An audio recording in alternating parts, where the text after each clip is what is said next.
pues unas bases importantes a nivel teórico antes de abordar el tema de APA y citas, ¿verdad? Que ambos temas, tanto el de citación como el de plagio, son bastante extensos. Entonces, lo que vamos a trabajar hoy es, pues, introductorio, ¿verdad? En este sentido, si igual tienen preguntas, pues estamos aquí para ayudarles en la medida de lo posible y esperemos que con esto se puedan resolver pues las necesidades que ustedes tengan, por lo menos, en el tema de producción académica y científica. Ujú. También es importante mencionar que cuando uno hace conciencia de dónde es que surgen todas estas normas de respeto al derecho de la persona autora, ahí es cuando realmente conocemos la importancia de utilizar correctamente los modelos de citación. Y muchas veces cuando pasamos por estudiantes o incluso ya cuando llegamos a ser profesores, citamos por citar y simplemente damos por un hecho de que las normas están para aplicarlas, pero no nos cuestionamos qué fue lo que hizo que llegaran esas normas y por qué es que las tenemos que aplicar de una forma correcta. Y cuando no tenemos esa conciencia de integrar estos conceptos que vamos a ver en la parte teórica, no tomamos la importancia de seguir al pie de la letra los modelos de citación. Entonces, bueno, para empezar, eh, bueno, tenemos como una agenda propuesta, ¿verdad? Que eso primero vamos a ver como brevemente cuáles son los antecedentes históricos del derecho de autor, que es al final lo que nos va a interesar en a lo largo de estas presentaciones y que es como el hilo conductor de todos los temas. Después vamos a ver lo que son las definiciones de derecho patrimonial y derecho moral, casos de plagio académico que hemos podido traerles a ustedes, y brevemente cómo funcionan las herramientas para detectar indicios de plagio o coincidencias bibliográficas. Entonces, en realidad a veces hay como una duda bastante común dentro de la población cuando nos dedicamos a investigación de que qué es un derecho de autor en realidad. Entonces el derecho de autor nosotros lo vamos a entender como el conjunto de normas jurídicas y principios legales que protegen la propiedad intelectual de una persona, ya sea la idea que generó y como el producto que al final es, digamos, el resultado de las ideas. Hay que tener presente y no se puede confundir derechos de autor con copyright y muchas veces se utilizan como sinónimos de forma indiscriminada. El copyright, por decirlo así, es lo que protege al producto final y está más relacionado con lo que son los derechos patrimoniales. Mientras que el derecho de autor es muchísimo más amplio y el derecho de autor protege tanto la idea, el autor como su producto. Entonces, el copyright es el que uno puede ceder para que sea explotado, mientras que los derechos de autor son irrenunciables y de hecho se consideran como parte de los derechos humanos. Otro que también hay que tener, hay que hacer una diferenciación, es lo que es la propiedad industrial y lo que son los derechos de autor. La propiedad industrial en Costa Rica son, por ejemplo, las patentes y ellos lo que protegen es la utilidad del producto o del servicio y no la forma ni la idea tampoco que le dio. No es automático como sí lo es el derecho de autor, sino que la propiedad industrial hay que ir al registro civil y hacer todo un procedimiento legal para inscripción. Y, por ejemplo, aquí tenemos lo que son patentes de invención, las marcas registradas, diseños industriales y las indicaciones geográficas. Mientras que los derechos de autor protegen la obra en sí y, bueno, se dan de forma automática. No es indispensable que se haya un registro, sino que la ley ya por sí mismo otorga esos derechos, son gratuitos y por lo general se utilizan para obras literarias y creaciones artísticas.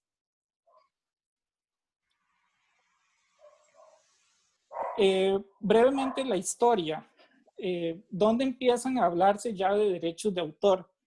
Bueno, se han encontrado registros que alrededor del siglo V antes de Cristo se podía hablar ya de lo que eran derechos de autor, donde se hablaba que las personas tenían un año de exclusividad sobre sus inventos. Más adelante, el Imperio Romano, se han encontrado datos en que los herreros colocaban señas personales en las espadas que forjaban y eso les reconocía la casa que les dio origen a las espadas. Y en el siglo V después de Cristo se decretó por un rey en Irlanda que a cada libro le pertenecen sus copias. Esos son como grandes rasgos y datos tal vez un poco interesantes para saber de dónde viene. Ya más de... Sí, bueno, de forma un poco más puntual y cronológica, podemos ver que empiezan a hablarse sobre derechos de autor desde 1710. Entonces vemos que realmente no es un tema reciente, porque a veces hasta ahora lo conocemos cuando ya entramos a nivel de universidades que conocemos un poco del tema, pero no es un tema reciente. En 1710 en Inglaterra se promulga el Estatuto de la Reina Ana, donde todas las obras tenían derechos de autor o copyright hasta por 14 años y se podían renovar una vez si el autor se podían renovar por una vez si el autor así lo deseaba. En 1774 es que el Parlamento inglés promulga por primera vez el término de dominio público. En 1787 se habla por primera vez en la Constitución de los Estados Unidos y establece, por decirlo así, los principios sobre la propiedad creativa y se hace por tiempo limitado también. En 1790, en Estados Unidos igualmente, se crea un acta que se llama el Copyright Act, que es un sistema, bueno, es un sistema ya más organizado, lo que, digamos, lo que podríamos acercar más a lo que conocemos actualmente como una ley. En 1791, en Francia, después de la Revolución Industrial, la Revolución Francesa, perdón, se crea la primera ley de derecho de autor y en Alemania, también para esa época, pensadores como Kant apoyan esta promulgación y por ejemplo aquí hay una frase que les quise traer de Kant que decía una obra de arte no puede separarse de su autor, que eso era como un apoyo a esta ley que se promulga en Francia.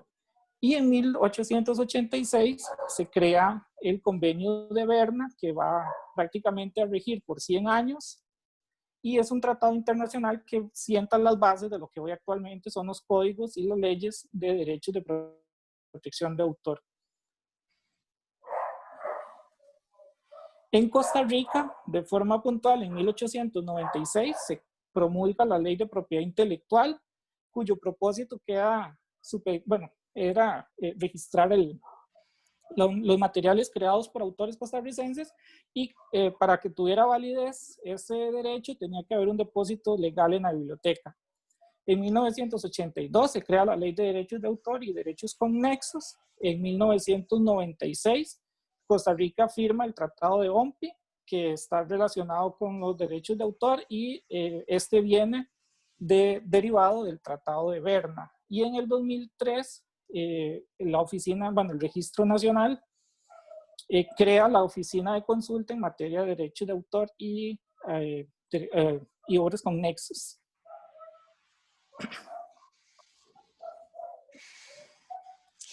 Bueno, para continuar ahora con mi parte, yo les voy a explicar qué es derecho patrimonial y qué es derecho moral y la diferencia entre ambas, puesto que es bastante importante.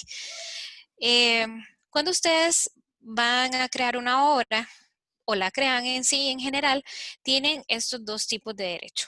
Y el patrimonial se refiere específicamente a la retribución económica y a los usos que se le da a su obra en ese sentido para los creadores.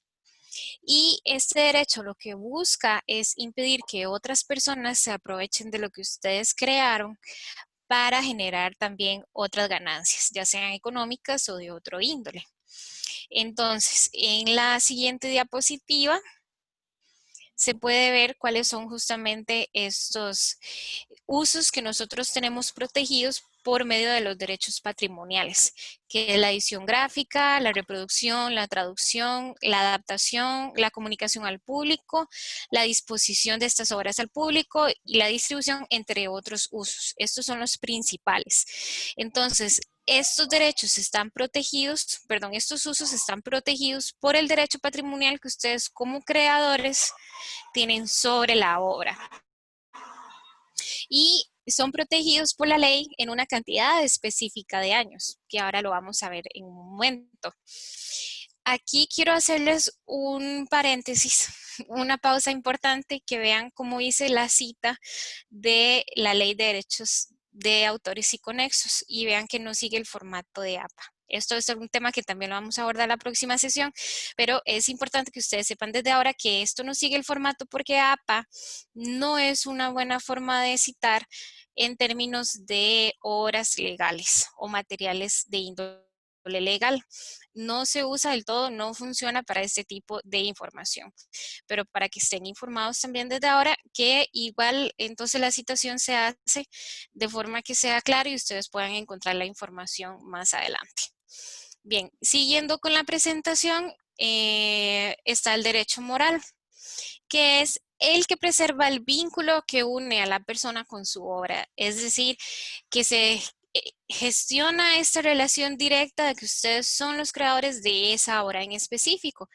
Y este derecho moral es irrevocable, intransferible en todo sentido que se puede pensar. Entonces aquí generalmente yo le explico a las personas el ejemplo de la Quinta Sinfonía de Beethoven. Beethoven compuso esa sinfonía, él es el creador, esa es su obra, ¿verdad? Y él pues ya murió hace mucho tiempo y ya los derechos patrimoniales, los usos que se le pueden dar ya están libres, ya no se pueden tener retenidos, pero el derecho moral se mantiene. Es decir, que Beethoven sigue siendo el creador de la Quinta Sinfonía y eso no se puede cambiar. Entonces, este derecho es independiente al derecho patrimonial para salvaguardar pues como el reconocimiento, el prestigio de la persona con respecto a su obra, ¿verdad? Siguiendo entonces, estos derechos morales, según la Ley de Derechos de Autores y Conexos, se va a mantener, bueno, perdón, los derechos patrimoniales, lo que es su publicación y reproducción, se va a mantener a título del autor por un lapso de 50 años posteriores a su muerte. Bien, entonces, si, por ejemplo, yo fallezco hoy y yo tengo un libro que escribí dentro de 50 años, es decir, en el 2070, va a ser una obra que es parte del dominio público. Bien, entonces la idea de esto es evitar cualquier modificación de la obra antes de eso.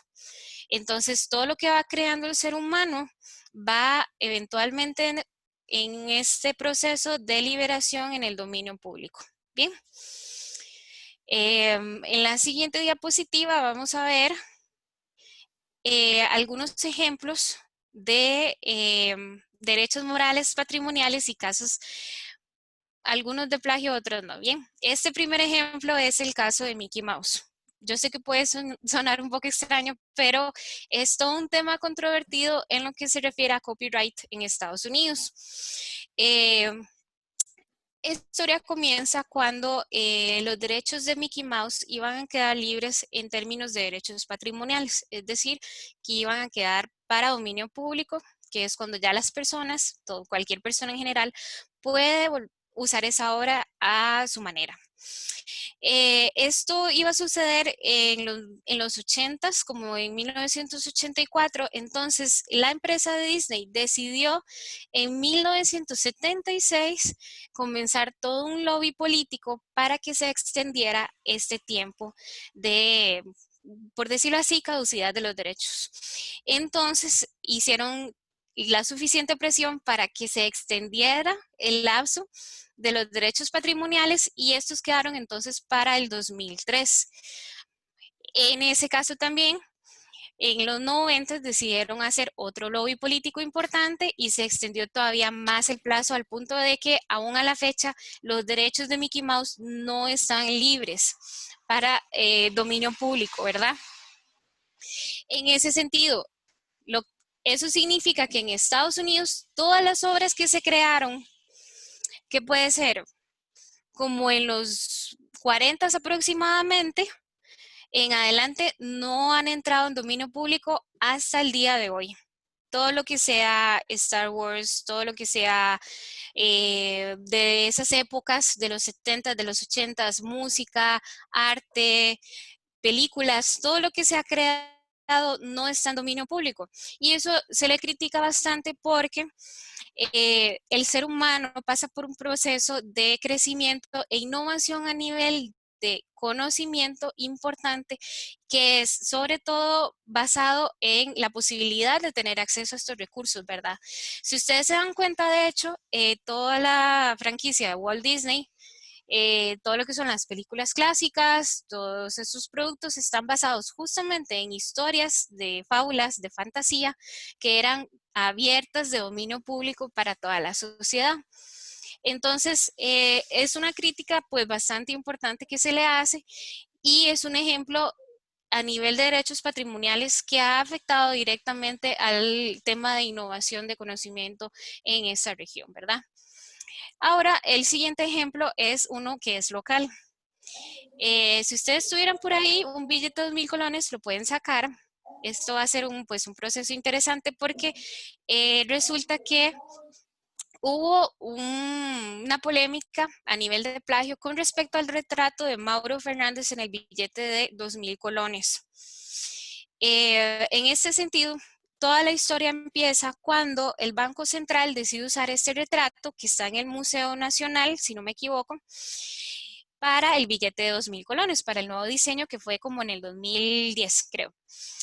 En ese sentido, el Museo Nacional le dio el retrato al Banco Central, pero al parecer el artista que creó esta obra no fue contactado para pedirle permiso al Banco Central de que hagan las modificaciones. De hecho, si ustedes se dan cuenta, no solamente utilizó la obra sin permiso, sino que además hizo modificaciones importantes como volverla hacia la cara hacia el otro lado, ¿verdad?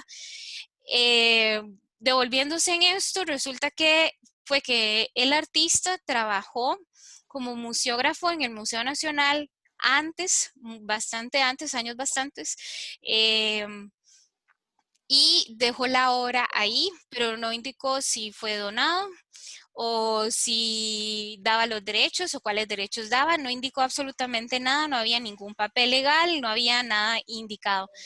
Entonces, a partir de ahí, el Museo Nacional, pues, lo mantuvo por muchos años, de hecho, en una de las oficinas que tenían, lo mantuvo por muchos años ahí guindando, y pues al final no se pues verificó los permisos que tenía para poder crearse los billetes con justamente ese diseño.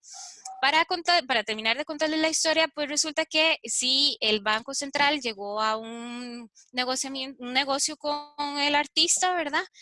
De que este le da los permisos para que se pudiera usar en el billete de 2.000 colones.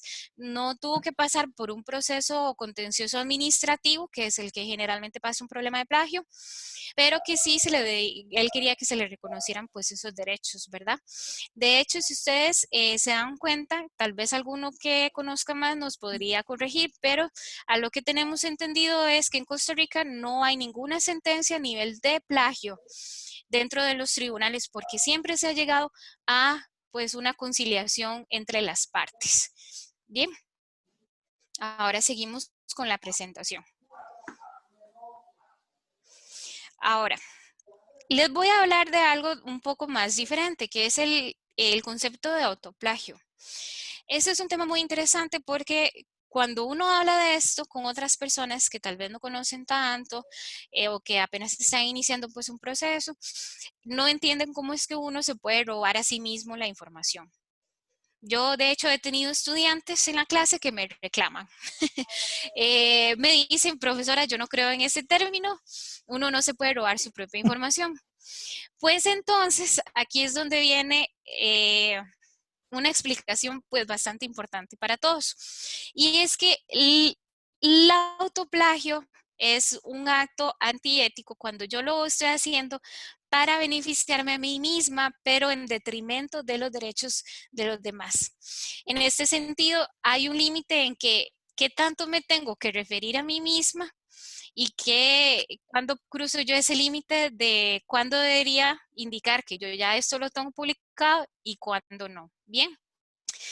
Ahora, en la siguiente presentación, ahí vemos que cuando yo agarro información que ya tenía publicada, puedo privar al lector de saber que eso no es tan original, de que eso ya está publicado antes. Y además distorsiona pues esa recompensa o el prestigio que yo gano a partir de esa publicación y el proceso de evaluación que lleva. Entonces yo puedo, por ejemplo, ser una autora, voy a publicar un artículo científico que pasa por un proceso de evaluación, pero resulta que toda esa información ya la había publicado antes.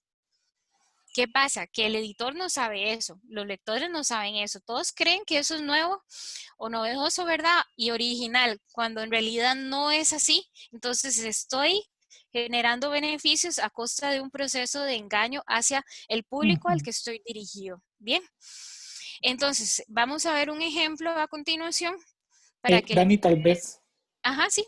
perdón, no, para aportarles, en lo que es el caso de las revistas científicas, también nos sucede mucho que hay que estar muy alertas de detectar el autoplagio, porque uno de los requerimientos que tenemos como revistas científicas es la exigencia de originales para poder publicar. Entonces, hay autores y autoras que hemos detectado que tienen la costumbre de autoplagiarse para generar artículos nuevos y novedosos cuando ya realmente los publicaron. Entonces lo hacen siempre como para poder subir al régimen o para poder decir que son personas que publican mucho, cuando en realidad lo que están haciendo es siempre republicando lo mismo. Entonces a nivel de las revistas siempre nos hemos tenido que cuidar también mucho de la detección del autoplagio. Sí, en ese sentido incluso es bastante grave porque en el momento en que en la revista se detecta que es autoplagio, el artículo, pues en buena teoría, ¿verdad?, queda automáticamente rechazado. E incluso se han dado casos en otras universidades donde el editor o la revista se publica la información para que otras revistas estén alertas. Y Uh pues -huh. eso al final genera pues todo un problema de prestigio para la persona, ¿verdad? Pierde la credibilidad, la confianza y pues a partir de ahí pues ya es un problema bastante grave. Uh Bien, -huh. ahora vamos a ver el ejemplo. Este es un ejemplo pues que yo decidí tomar de una página que se llama Plagios SOS, que presentan casos cada cierto tiempo, específicamente en México. Nosotros hemos tenido casos de autoplagio en las revistas, pero por una cuestión de permiso nosotros no vamos a publicar eso, entonces por eso usamos este ejemplo. Vean que lo que se marca en negrita entre el texto de la izquierda y la derecha es lo único que se cambió en el texto entre una publicación del 2001 con respecto a una del 2003. Si ustedes hacen una comparación rápida, se van a dar cuenta que en realidad el texto no cambia. Son exactamente las mismas palabras. El problema es que no se agregó la cita. En este caso, bueno, mis apellidos son Muñoz Alvarado. En este caso, si yo fuera la autora, hubiera tenido que poner, de acuerdo a Muñoz Alvarado 2001, es claro que, etcétera, etcétera, ¿verdad? Yo sé que suena un poco raro autocitarse, pero es la forma correcta, es la forma, como dicen, en curarse en salud, ¿verdad? Y hay que tener también mucho cuidado porque tampoco puede hacer todo el texto o todo el documento autocitándose a uno mismo. Eso tampoco es correcto, porque la idea es que en las publicaciones académicas y científicas, pues ojalá haya nueva información y además que se compare con respecto a otras investigaciones, ¿verdad? Entonces hay que saber como un límite de cuándo puedo hacer yo eso. De hecho, si no me equivoco, APA recomienda la autocitación solamente cuando es justo y necesario y no está esa información en otras fuentes o no se encuentra ese conocimiento en otras bases de datos o otras fuentes, ¿verdad? En general, pero es solamente en esos casos específicos. Bien, ok, ahora vamos a proseguir. Sí, bueno, un poco para hablarles a grandes rasgos de los que son las herramientas para la detección de plagio. Aquí sí quisiera hacer un paréntesis y indicarles, por lo menos en lo que es la experiencia de las revistas científicas, que es muy difícil realmente detectar el 100% de plagio, porque las bases de datos a los que las herramientas usan no tienen no tienen la totalidad de los PDFs o todos los artículos o todos los documentos que se han publicado en Internet. Tardarían meses en poder hacer un escaneo de todo lo que hay en Internet para poder detectar el plagio al 100%. Entonces, no son métodos que sean 100% efectivos, pero nos ayudan siempre a controlar, por lo menos a monitorear que el artículo esté con un nivel de coincidencia bibliográfica aceptable. Ahora bien, a nivel de revistas, nosotros también como primera instancia lo que hacemos es confiar en la ética de la persona que postula un artículo. Por eso siempre tenemos un formulario que a la hora de enviar el artículo se le solicita que la persona autora firme, donde la persona indica si el artículo ha sido publicado o si conoce que es, o si por lo menos tiene algún otro artículo que esté en vías de publicación, y además se le firma una declaración o se le solicita firmar una declaración de que el material que está presentando es original e inédito.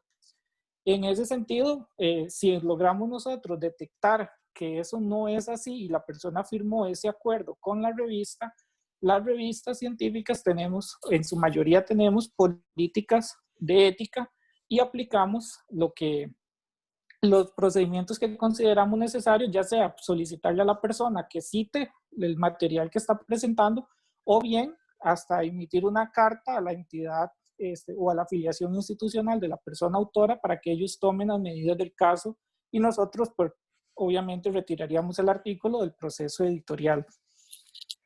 Eh, Algunas herramientas que les quería compartir que son en su mayoría de uso gratuito y ustedes tal vez como investigadores pueden aplicar en sus propios trabajos, ¿verdad? Porque muchas veces el plagio se comete sin ni siquiera darse uno cuenta, ¿verdad? Como decía Dani, puede ser que yo como autor ya haya publicado un artículo, esté muy orgulloso de ese artículo y quiero mencionar párrafos que yo escribí y pues son mis propias ideas y son mías y las quiero tener ahí, ¿verdad? Entonces a veces hay como esa intención de querer hacer bien las cosas cuando en realidad no se están haciendo de la forma correcta. Entonces, bueno, aquí hay un listado de herramientas que pueden utilizar para poder detectar coincidencias bibliográficas. En realidad yo le digo a mis estudiantes siempre que hay que hablar primero de coincidencias bibliográficas, porque la acusación de plagio es una acusación seria. En realidad es cometer un acto contra la ética de la publicación científica y la difusión del conocimiento. Entonces, en primera instancia se habla de coincidencia bibliográfica y hasta que se determine qué fue lo que pasó, se podría hablar de un plagio. Adrián, Sí. faltan 3 minutitos para cumplir los 40, entonces para que vayamos pensando en hacer el receso. Bueno, más bien entonces podríamos dejar esto para la segunda parte, para tirar Ujú. todo Turnitin de seguido. Sí, me parece Estos Ah, bien. 3 minutos, no sé si ujú, alguien tiene alguna pregunta puntual que quiera hacerla durante estos 3 minutos. Si no, más bien podemos adelantar el receso. ujú. No sé, Kimberly, cómo estaría el monitoreo de preguntas. Eh, Aquí habían unas preguntas, pero mejor creo que para el final, porque sí hay preguntas bastante extensas, tal vez. Ya.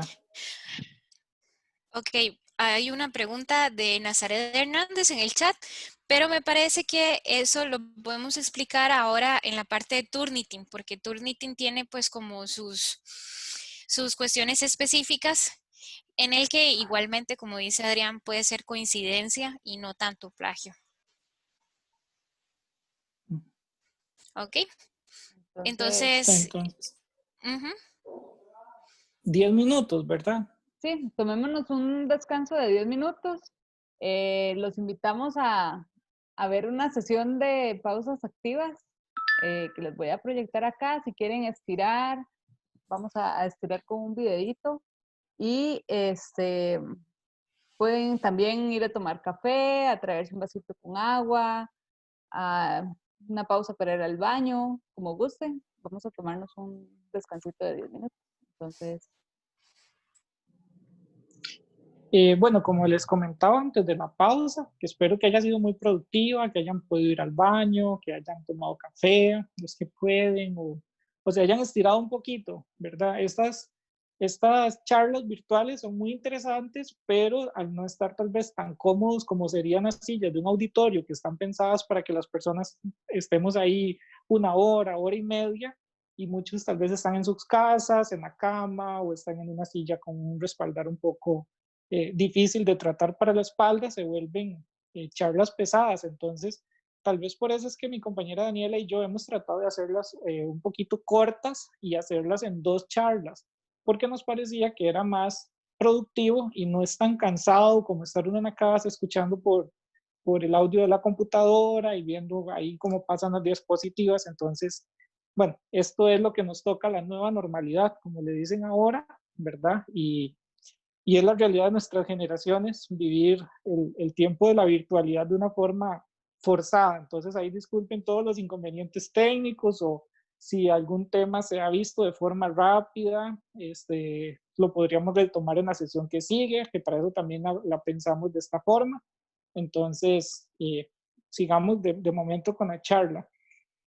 Les comentaba antes de ir a la pausa que lo que nosotros utilizamos, por lo menos en la UCR, es la herramienta de Turnitin, que realmente es una gran aliada para lo que es la detección de coincidencias bibliográficas.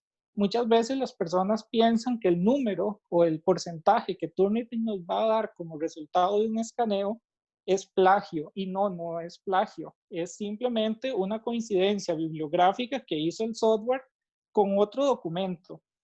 ¿Cómo funciona? Realmente Turnitin se alimenta de una base de datos y esa base de datos son documentos que ya se han subido a la plataforma y que Turnitin además tiene alianzas con otras plataformas donde las personas están constantemente subiendo documentos. Entonces nosotros o nos permite, por ejemplo, detectar artículos, en el caso de revistas, que no hayan sido publicados, o en el caso de la docencia nos permite, por ejemplo, detectar coincidencias bibliográficas con trabajos que estudiantes ya hayan entregado a otros profesores y que ellos lo hayan subido a Turnitin. Entonces, al final, es una comunidad virtual que se alimenta de los aportes de todas las personas que estamos constantemente retroalimentando esa base de datos. Bueno, Turnitin es básicamente un directorio, o por lo menos así lo veo yo, donde uno puede, acá les voy moviendo un poquito el mouse, uno puede agregar clases. Esas clases, bueno, van a tener una identificación y van a tener el nombre que nosotros le queramos dar. También, bueno, van a tener un estado, ¿verdad? Que en este caso, por ejemplo, ya estas clases que tengo aquí, que son los números que se ha publicado en la revista de Población y Salud, ya están finalizados y le puedo dar una fecha de inicio y una fecha final. En el caso de los docentes, es importante mencionarles que por lo menos a nivel de la UCR, los que utilizan el aula virtual de METICS pueden asociar Turnitin con el aula virtual. Entonces, cuando un estudiante sube una contribución al aula virtual, automáticamente el aula virtual lo remite a la base de datos de Turnitin y esto le puede arrojar al docente en la coincidencia bibliográfica del trabajo que se presentó. Entonces, dentro de estas clases, yo puedo tener grupos y estos grupos me van a permitir, digamos, subir, aquí por supuesto que les tapé el nombre de los autores, pero acá, bueno, hay una guía de los trabajos que se han entregado a la revista, yo les cambio siempre el nombre un poco, y a la par me va a dar lo que es la coincidencia bibliográfica. No es automático, hay que subirlo, hay que ponerle los metadatos también, ¿verdad? ¿Quién es la persona autora? ¿Cuál es el título? ¿Cuál es eh, la fecha? También hay que ponérsela y hay que cargar el documento.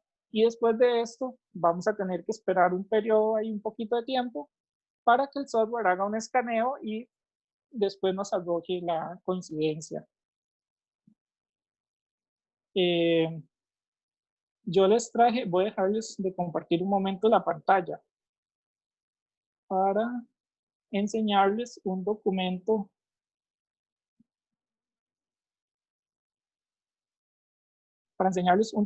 que ya fue atravesado, bueno, que fue registrado en Turnitin.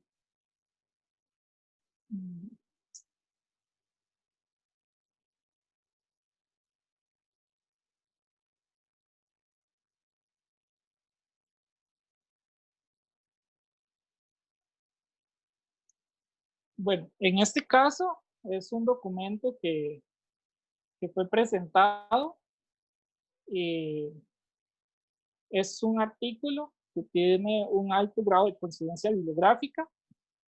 Entonces, lo que uno hace es ir viendo cada uno de los párrafos que marcó el software y cuando uno clique encima del sombreado, le va a indicar cuál es el sitio web en el que se detectó la coincidencia. En el caso de este, como es un PDF y ya es el resultado final del documento, pues Turnitin no lo hace como un esquema aquí abajo y nos va a decir, bueno, que en este caso él pudo detectar un 67% de similitud. 66% de esos 67 son de fuentes de Internet, 12 publicaciones y 28 de trabajos de estudiantes. Y aquí abajo nos va a hacer un desglose por las fuentes en los que se determinó que había ese grado de coincidencia. Entonces, de esta primera fuente de Internet, el software detectó que había un 31% de coincidencia bibliográfica. Alguna de las preguntas que siempre hacen es si es realmente confiable utilizar Turnitin. Bueno, yo he hecho el experimento y he subido artículos ya publicados y no los detecta. Y también hemos tenido la suerte de que subimos artículos al Turnitin y el grado o el porcentaje de coincidencia que el software determina es sumamente bajo.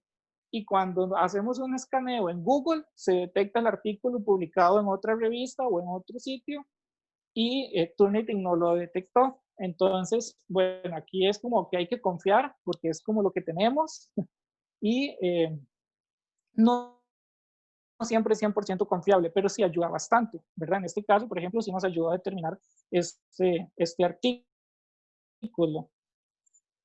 Ahora, como docentes es importante también poder utilizarlo porque nos permite también evitar que los estudiantes se copien entre ellos los resúmenes o se copien entre ellos los trabajos que se les solicita y los obliga también pues a hacer un poco el ejercicio de la reinterpretación científica, la redacción científica y poder hacer todo el trabajo de investigación en ese sentido.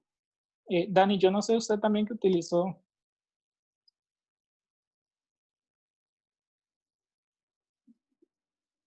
Ay, no sé, Dani Dani, tiene está el. silenciada. Perdón, Dani, es que Ay, gracias. tiene el Sí, micrófono. Ya. gracias. Para mí en ese sentido creo que es importante hacer la acotación de que el software siempre va a detectar coincidencias, siempre, porque siempre va a haber frases repetidas a lo largo de la web. Y estamos hablando de que la web tiene billones de páginas indexadas y por lo Ujú. tanto ciertas frases siempre se van a repetir, ¿verdad? Entonces no hay que asustarse si el porcentaje sale muy alto y sale ese color rojo que es alarmante y que uno dice, hoy no, ya tengo un problema, hoy no, ya alguien hizo plagio, no necesariamente, ¿verdad? Y lo segundo es que esto es un software, pero los que dictaminan el plagio somos nosotros y nosotras, ¿verdad? No la máquina como tal. La máquina nada más está en función de lo que nosotros le pidamos, pero que todo el caso de plagio tiene que ser analizado por él o la docente en específico y ya después ver si sube ese procedimiento a la comisión de la escuela para abordar el tema con el estudiante, ¿verdad? Entonces, es importante también que ustedes analicen la posibilidad de aprovechar este tipo de casos para reflexionar con los estudiantes.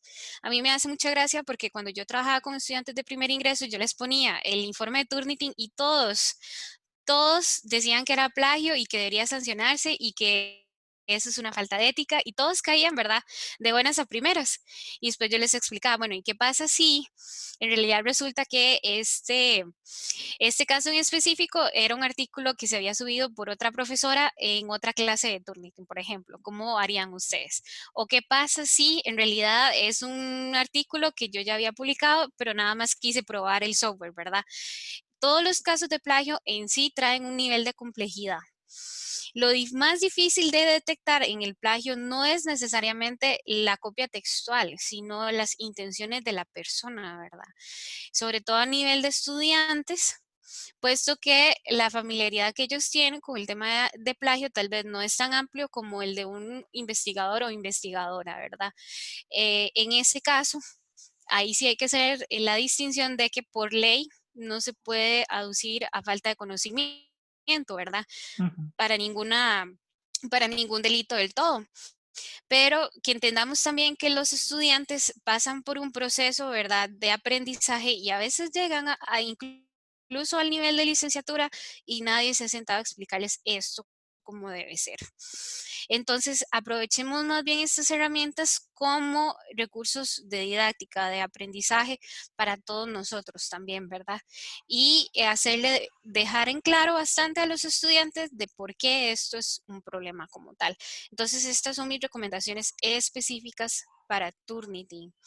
Ahora, ya vi que doña Elida hizo una pregunta en el chat que dice, ¿cuál es la diferencia entre un programa como Turnitin y Playarisma? No sé, Adri, si vos podrías agregar algo a esa pregunta. Sí, bueno, en ese caso, a ver, vamos a lo mismo, ¿verdad? Todo depende de la comunidad que lo nutra. Entonces, puede ser que algo que en Turnitin tenga plagio, en Plagiarisma no, o al revés, ¿verdad? Porque tal vez el software no tiene acceso a ciertos documentos. Por ejemplo, a nosotros nos sucede mucho de que hay artículos que son subidos a Turnitin por editores y cuando tal vez el artículo fue rechazado en el proceso editorial, lo someten a la revista de nosotros como un segundo intento. Cuando lo suben, detectamos que tiene 100% de plagio y no es porque el artículo haya sido publicado, sino porque alguien más ya lo subió a la base de datos de Turnitin, que creo que esa era otra pregunta, que qué pasa cuando yo subo esos dos documentos. En ese sentido, lo que nosotros hemos hecho pues es solicitarles el informe de Turnitin original. Muchas veces, digamos, las revistas cuando hacen un rechazo lo que hacen es enviar ese Turnitin. Pero con respecto a la pregunta de doña Elida, sí, lo que tiene de diferencia es, bueno, primero que una es gratis y la otra no. Y segundo, que depende la cantidad de documentos a los que ese software tenga acceso. Como dice Dani, nosotros somos los que tenemos que al final detectar si es plagio o no. El programa lo único que hace es un escaneo y por eso es que se le llama coincidencias en realidad. No es que sea que el programa está apuntando a que es plagio realmente, sino que nosotros tenemos que hacer ese escaneo. Igual muchas veces viene todo marcado en rojo, pero lo que viene marcado en rojo viene perfectamente citado y es una cita textual y eso es perfectamente válido.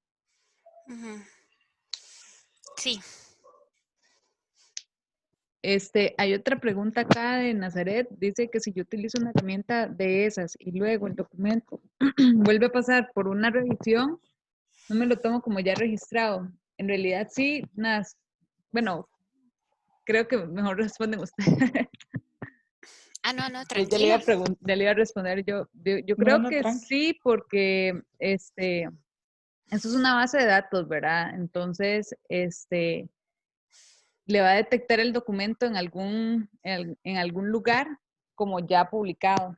Entonces, sí le va a registrar un nivel de coincidencia alto porque ya lo subió a algún otro lado. ¿Cierto? ¿O Sí, estoy...? sí, ya está. Sí, ya está. Sí, es cierto, ya está registrado. Entonces le va a tirar un porcentaje bastante alto de coincidencia. Eso si lo suben dos personas diferentes, ¿verdad? Si lo sube el mismo usuario, pues no, porque para eso tienen un identificador único. Pero si lo sube, por ejemplo, como este caso de que, digamos, yo como estudiante quiero subir el trabajo final a Turnitin para estar seguro de que no me van a acusar de plagio, porque tal vez es un documento donde yo extraje muchas fuentes bibliográficas y eso puede suceder, y después el profesor lo sube a Metrix o Metrix hace el escaneo y está ligado al Turnitin, pues al profesor le va a salir que el documento tiene un 99% de plagio, porque en realidad ya la base de datos de Turnitin tiene ese documento registrado.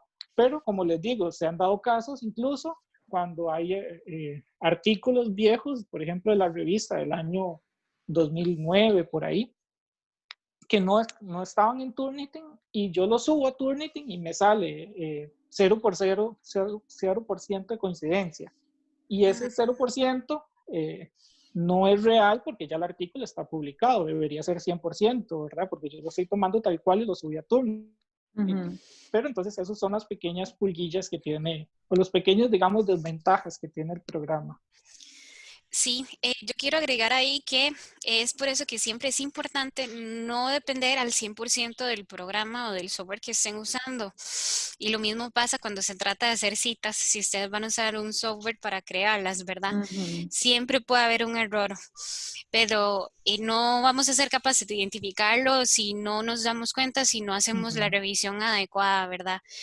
Lo otro que quería agregar es que cuando un documento sale con un porcentaje de plagio muy, muy bajo, también es sospechoso. A mí me da sospecha porque no es normal que haya un porcentaje bajo de coincidencias. Ahí yo no estaría sospechando tanto de la persona que creó el documento, sino más bien del software, ¿verdad? sí. Entonces ahí sería otra razón también para pasarlo por otro software o incluso usar Google, ¿verdad? Tanteando algunas partes. Ujú, Igual, el software, por ejemplo, no va a detectar lo que es el plagio parafraseado, ¿verdad? Que es cuando yo explico la información con mis propias palabras, pero no cito a la persona. Entonces, no va a usar las mismas palabras y entonces no va a hacer coincidencia textual dentro del software. El software dice, no, no hay coincidencia, pero resulta que sí hay plagio, ¿verdad? Entonces, ese es otro detalle. También tampoco va a detectar lo que es plagio en otros idiomas. Entonces, si alguien está leyendo en un idioma y lo traduce, aunque sea una traducción literal, no va a detectar la coincidencia necesariamente. Yo creo que los softwares aún no han llegado a ese punto de detección tan profunda, ¿verdad? Entonces hay que tener cuidado. Y finalmente, ujú, pues tampoco va a detectar imágenes que sean plagiadas, ¿verdad? Entonces vean que los softwares tienen limitantes importantes. ujú. Aquí entonces recae una vez más la idea de que no podemos simplemente dejarnos guiar por ese porcentaje rojo súper terrible que me pone estresada. No, entonces es algo que yo tengo que revisar con detalle para confirmar qué es lo que está pasando o verificar, ¿verdad? Otra cosa que no detecta tampoco son escaneos, bueno, escaneos de libros que no tengan el reconocimiento de caracteres debidamente hecho, ¿verdad? Ni o sea, que sean PDF, imágenes, eso no los va a reconocer, ni obviamente libros impresos. Entonces, por eso Ajá. es que va más allá de la revisión. Ujú. Tenemos otra pregunta de doña Elida, no sé si gusta este, hacerla por el chat o si quiere que le habilite el micrófono para que hable. Si es tan amable de habilitarme el micrófono. Ya, ya Ya, tiene el listo. micrófono. Sí, Ajá. yo lo habilité, me escucha. Sí, listo. Sí, Sí. Sí, bueno, me parece, bueno, tristemente estoy llevando un proceso legal justamente por plagio de un documento y sí, efectivamente cuando se comparó con Turnitin salió el 99% porque ya había sido subido. Entonces, en esos casos, el software definitivamente no funciona, ¿verdad? Como lo han insistido ustedes, esto hay que hacerlo a pie. Eso es definitivo, ¿verdad? O sea, estos mecanismos son una ayuda, pero siempre hay que hacerlo a pie. Yo ahora me topé, porque antes, como no estábamos 100% virtual, esa es una de las grandes bondades del trabajo virtual, y es que se sube el documento, bueno, ya yo les dije que todo se los activaba en Turnitin, entonces, ya ellos, la primera tarea que les entregué fueron correos, pero estaban tan asustados cuando vieron eso, 68% de coincidencia, 70 y resto.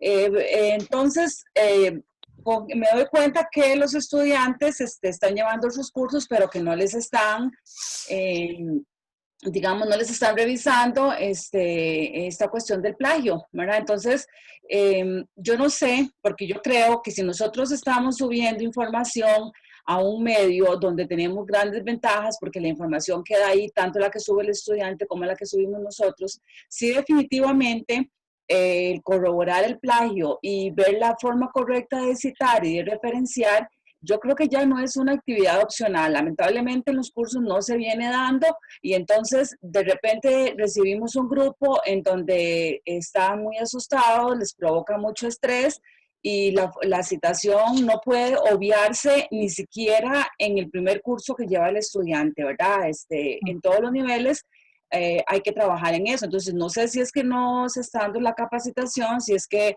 el docente no se está arrimando a recibir esta información, pero definitivamente, como ustedes decían, un porcentaje bajo de coincidencia que nosotros como docentes lo tenemos que revisar en realidad es si es que hay o no citas. Si son grandes textos que no tienen citas, entonces nos va a dar una alerta de que están copiando y pegando, ¿verdad? Eso por un lado.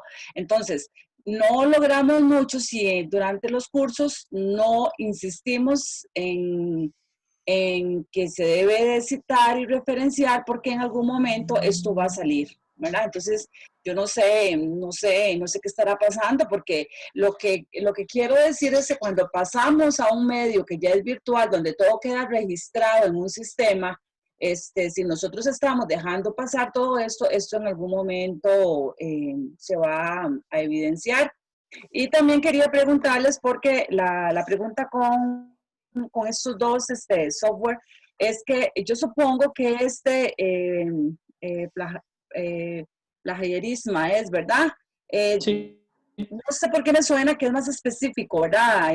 Yo pensé que tenía tal vez esa bondad, porque, por ejemplo, en un foro, en una actividad como un foro que es muy rica, por lo menos lo que he aprendido de los foros es que las respuestas deben ser concretas, pero muy bien respaldadas para que un foro realmente sea un método excelente de aprendizaje.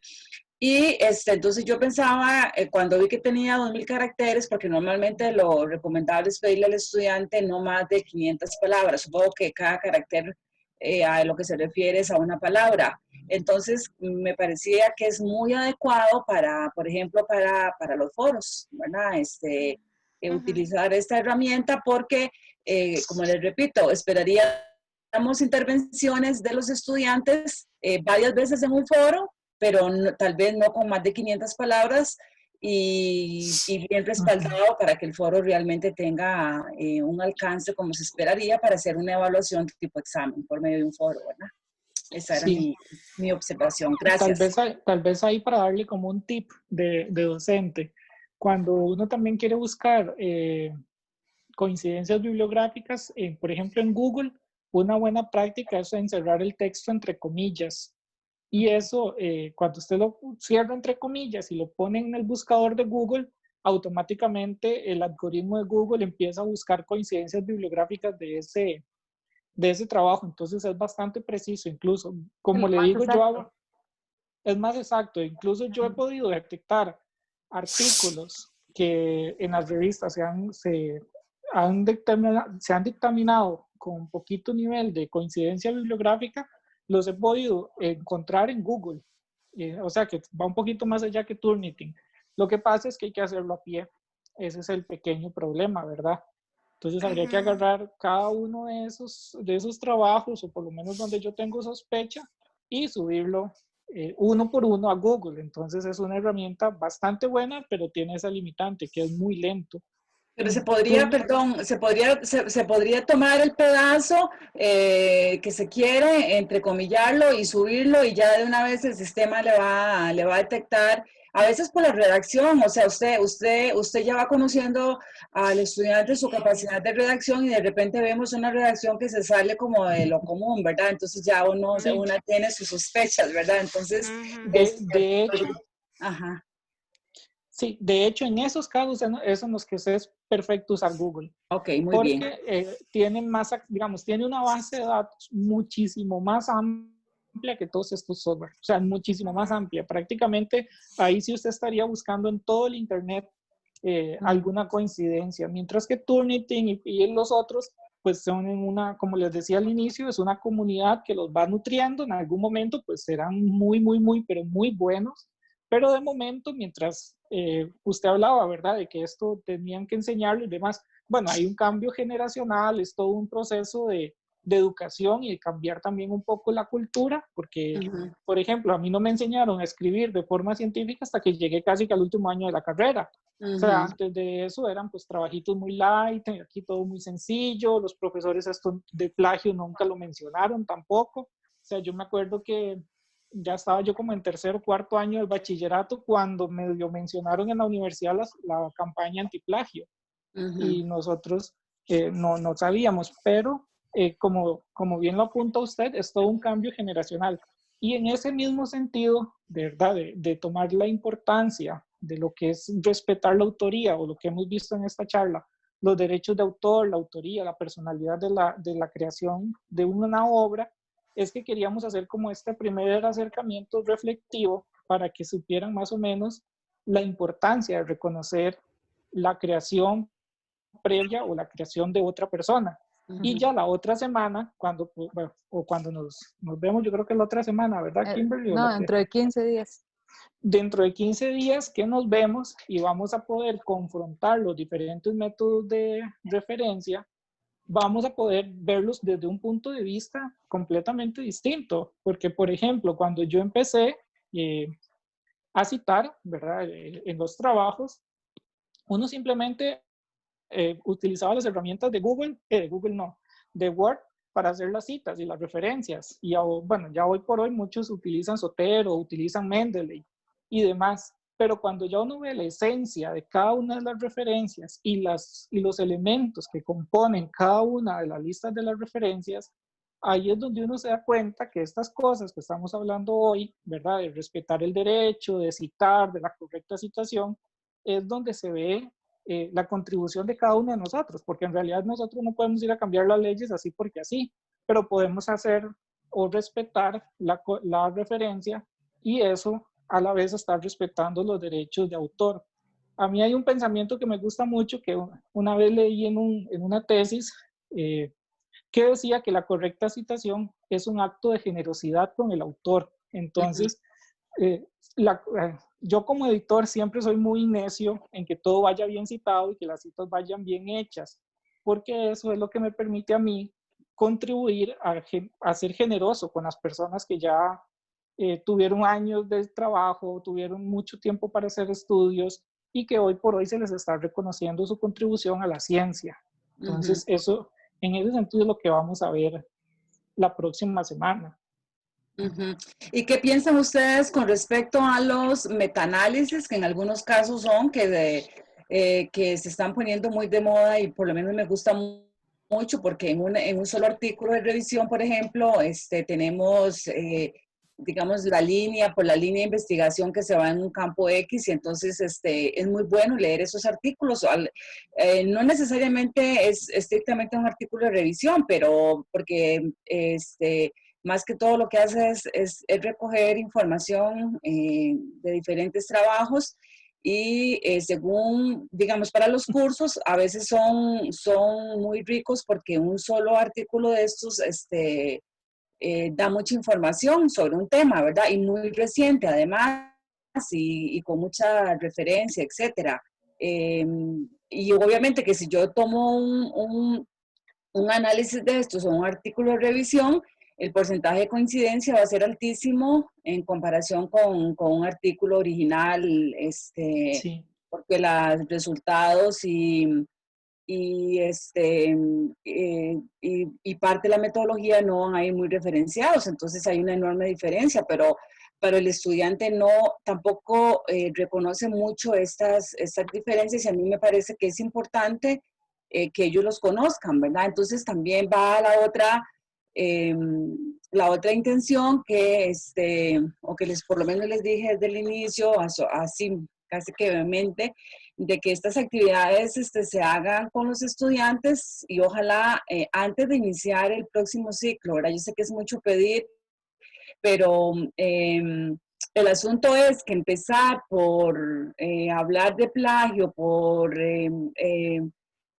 citar, por referenciar correctamente y todo eso son varias sesiones al inicio de un curso, ¿verdad? Y entonces, Bueno, y, incluso, doña Delia, disculpe por interrumpirla, el tema de manejar, por ejemplo, solo las reglas de APA es práctica que lleva muchos años, que incluso exige un estudio constante de las normas, de estar haciendo y haciendo referencias para que se pueda tener más claro y se pueda de verdad hacer bien las referencias, porque yo y Adrián le podemos decir a usted cuántos artículos científicos hemos recibido nosotros y cuántos realmente cumplen APA al 100%. Y le voy a decir que son muy pocos. Y es porque la gente no tiene que estar trabajando APA todos los días. Nosotros sí trabajamos todos los días con APA.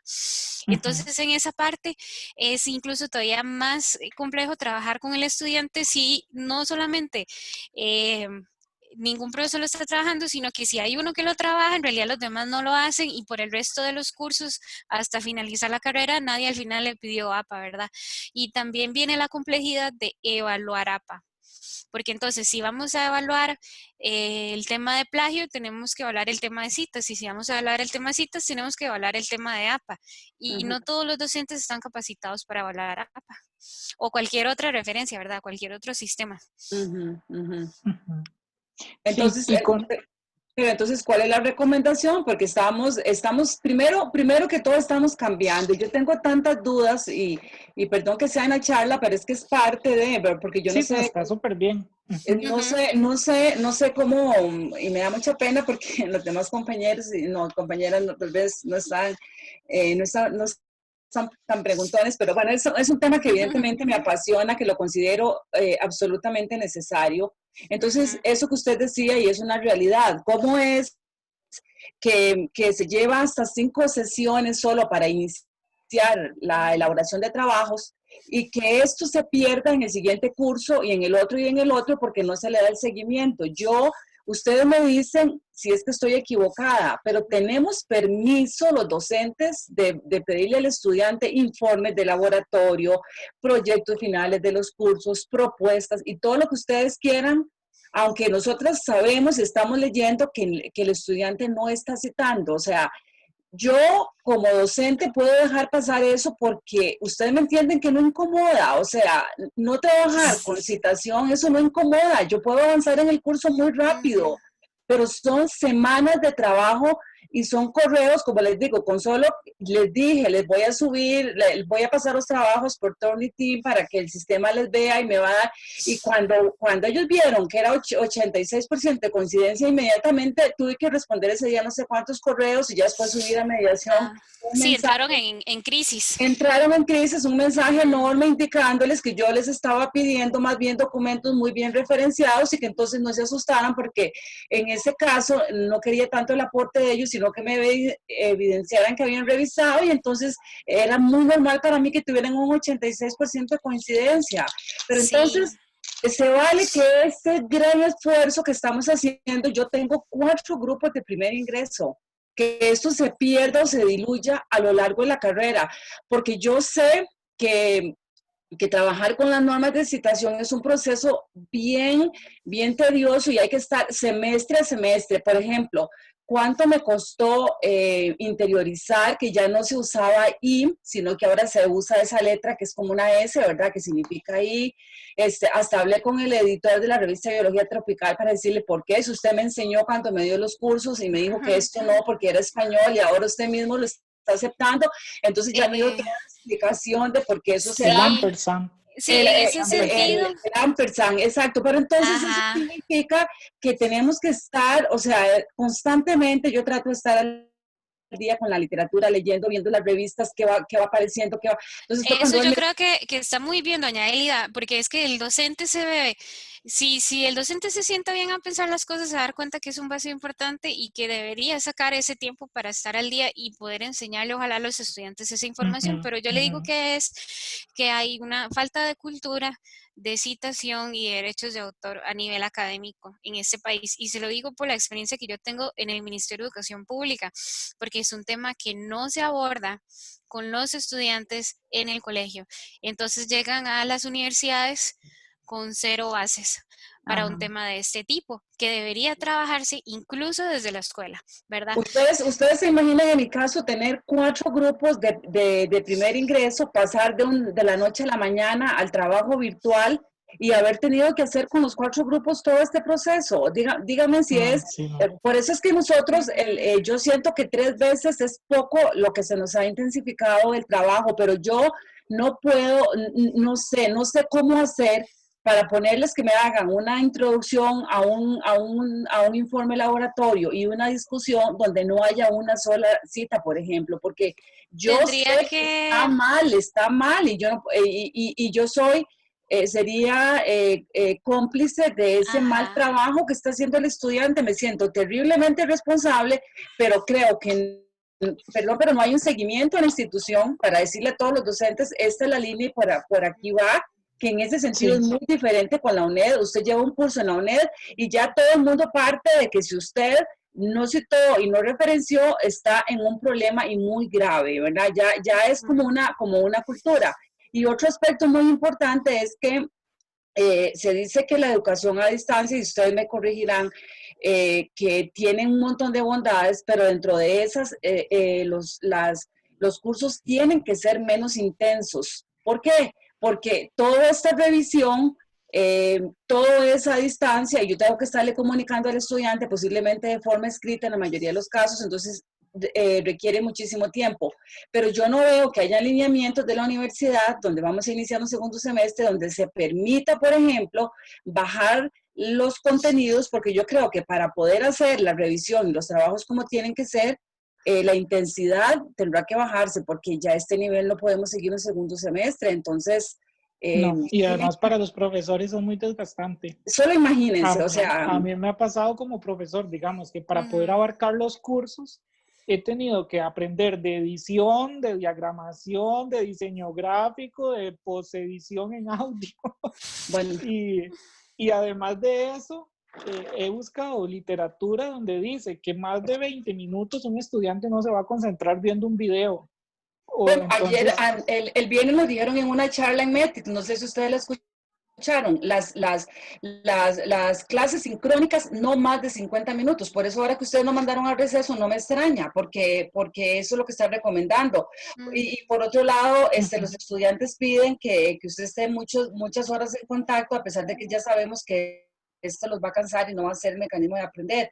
Entonces, es para que ustedes vean con el mundo en que nos topamos, ¿verdad? No es que me queje tanto, pero estamos dando lo sí, mejor, pero entonces yo sí creo que sí la institución, ya que no lo ha hecho, debería como sintonizar y este nivel de exigencia para evitar el plagio no puede recaer solamente en las manos de unos docentes, porque solo imagínense en estos 4 grupos que están conmigo, o sea, yo no creo, quizás no querrán que me nombren siquiera, porque imagínense de primer ingreso, que cambiamos esta modalidad y todavía empezar por darles toda esta historia del plagio y la citación y eso. Entonces, claro que lo entiendo que es pesado para ellos, pero yo no puedo encontrar un modelo que el estudiante pase al siguiente curso en donde dice, yo no sé citar, pero como yo usted viene de un curso y usted no puede citar, no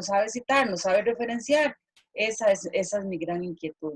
Profe, y Entonces, también, digamos, para eso estamos nosotros en la biblioteca, digamos. Si ellos no saben citar, nosotros les podemos brindar herramientas, les damos los cursos, las charlas, nosotros les ofrecemos, pero ellos no se acercan. O sea, ellos, bueno, ustedes pasaron link. Si ustedes revisan si ustedes pueden entrar a mi plataforma, verán la insistencia en que les dije, esto es obligatorio, pero eso es lo que yo digo, pero por ajá, eso es que insisto, esta charla, por favor, o sea, yo no sé cómo hacer ver a las autoridades universitarias de que este material, esta charla, debe recibir el estudiante sí o sí, o sea, yo no sé cómo, pero que nosotros entremos al segundo ciclo y ya yo parto de un hecho de que el estudiante recibió esto. a mí Entonces, me da como mucha gracia usted, ahorita, digamos, en este periodo porque allá en la biblioteca yo sí recibía como muchas consultas de los estudiantes. ¿Quién, cómo se cita esto? ¿Quién es el autor aquí? ¿Quién es esto? ¿Quién es lo otro? ¿Verdad?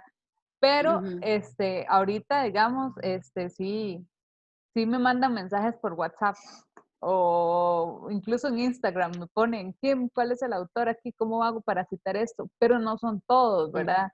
Y nosotros tenemos habilitado el chat de la biblioteca, tenemos habilitado el correo, los teléfonos, ¿verdad? En todos estamos trabajando, pero si el estudiante no se propone, no busca ayuda, es muy difícil llegar a ellos. Y también es parte del docente también decirles, está la biblioteca, vayan ahí por ayuda. Entonces Claro, pero nosotros nosotros fuimos estudiantes también y es una realidad. Yo cuesta creo que mucho. a diferencia de que sea una directriz obligatoria, insisto, si usted matricula un curso en la UNED no empiezan por decirle que es plagio, ni que cuándo se cita, ni que no. Ya dan por un hecho que usted lo sabe y que si lo comete va a ser severamente castigado, ¿verdad? Entonces, yo sé que estamos iniciando en la virtualidad, pero qué dicha que dan esta charla, porque yo creo que aún más cuando se trabaja de manera remota, si nosotros no estamos cuidando la manera correcta de citar y referenciar, yo creo que vamos a seguir en lo mismo que hemos venido haciendo por mucho tiempo, y es hora de que si vamos a corregir muchas cosas que están mal, empecemos por trabajar más intensamente en la forma de citación, porque si no, es injusto que recibamos estudiantes que ya han pasado por una serie de cursos y hasta años universitarios y tengamos que dedicar un montón de sesiones al inicio de un curso para poderlos alinear. ¿Cómo voy a ser justa como docente revisando una introducción si un estudiante en esa introducción me puso 5 citas y otro no me puso ninguna? ¿Verdad? Tengo que enseñar a partir de una claridad de que así se hace una introducción y poder homogenizar a la hora de evaluar. Ok. Está Bueno, bien. Gracias. muchas gracias, profe. Vamos a pasar con la otra consulta del profe Esteban, que nos dice que qué pasa, digamos, en las exposiciones, que los chiquillos no ponen la fuente del autor, del que toman la idea. Bueno, ok, en Pero que sí la realidad, ponen en el trabajo escrito. ajá, sí, en realidad, en el momento en que uno usa información y no la cita, ya pues automáticamente en buena teoría es plagio, ¿verdad? Entonces, ahí, como decía doña Elida, de la insistencia por parte del profesor y me parece que el ponerle a los estudiantes en la rúbrica que se les va a evaluar, que traiga la fuente, hace la presión necesaria para que lo incluyan en esto.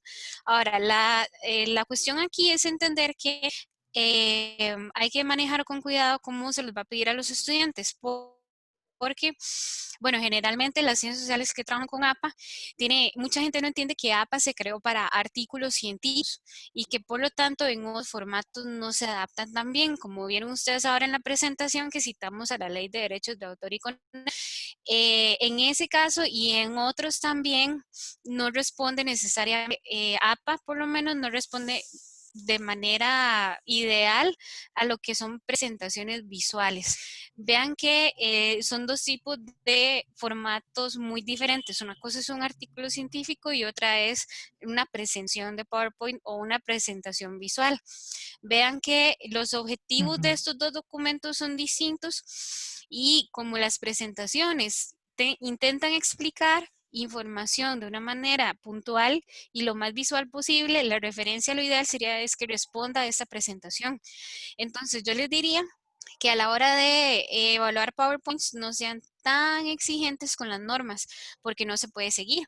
Por ejemplo, APA dice que los documentos deben llevar, por ejemplo, las citas textuales de más de 40 palabras tienen que ir en doble espacio. Pero ¿qué pasa en una presentación de PowerPoint si ponemos una cita así de grande en doble espacio, verdad? Se genera mucho texto dentro de la diapositiva y no es lo ideal. Entonces, hay normas que del todo ni siquiera aplican para las presentaciones de PowerPoint.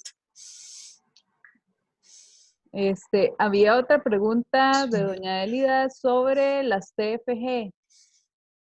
¿Qué saben de la posibilidad de que las tesis o en general, bueno, sean en formato electrónico? Bueno, actualmente no hay, por lo menos hasta donde yo conozca, todavía la normativa sigue diciendo que hay que mandarla de forma física. Sin embargo, sí hay repositorios, por ejemplo, la Universidad tiene Quirguá, donde se pueden colocar las tesis, entonces también es una buena práctica. Yo quiero seguir con la idea con la que comentaba ahora doña Elia y también con lo que sigue Dani, que es una cuestión de educación. O sea, es que también uno mismo como persona, no esperar que el docente le diga, y eso es lo que yo le digo muchas veces a mis estudiantes, no es esperar que el docente me instruya a mí, sino que se supone que estamos en universidades que se destacan a nivel mundial por ser pioneras en investigación y por siempre generar conocimientos y ser vanguardistas en ese sentido. Entonces uno mismo tiene que tener como ese gusanillo de ir a buscar fuentes, digamos, que me eduquen a mí en ese sentido, ¿verdad? En mis vacíos de información. Con respecto a las tesis, yo lo que les digo a las personas es colóquenlas en repositorios, porque eso también ayuda digamos, a que no estén ahí guardadas, donde posiblemente su nivel de citación va a ser muy bajo, pero si las suben a un repositorio con metaetiquetas y ese repositorio está conectado con otras bases de datos o con otros catálogos, pues va a ser muchísimo más rico y la van a citar más y pues puede ser una tesis bastante más consultada. Pero que yo conozca, de momento el reglamento sigue pidiendo como requisito las copias físicas. Sí. Bien, perdón, pero ¿a usted no le parece que eso es una pérdida terrible para la universidad? Por ejemplo, en laboratorista químico, muchos trabajos se realizan en el área de alimentos. Entonces, ¿cómo no tener acceso a una tesis de tecnología de alimentos, verdad?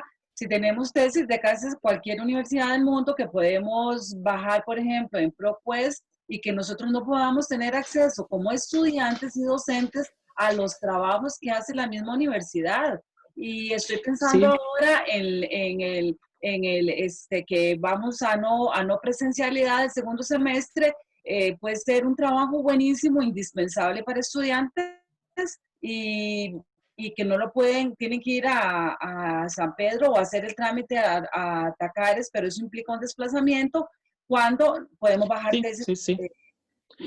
Estoy Y perfecto. sentido. Claro, y perfectamente es un proyecto muy viable, incluso para reducir los costos para los estudiantes. Producir una tesis e imprimirla con el paste de lujo para que quede en la biblioteca es sumamente costoso. Y es plata y son recursos y Y además ese espacio en la también biblioteca viéndolo también. No había contado esa parte, pero es muy Sí, importante también. Y el acceso, o sea, cómo nos estamos perdiendo, es que cómo hace un estudiante una revisión, por ejemplo, para licenciatura, y está obviando las tesis. Y cómo lo mandamos ahora, que están claro. en confinamiento, a que se vaya a meter a la biblioteca y haga una buena revisión de los trabajos de tesis. Entonces, vea qué contradicción.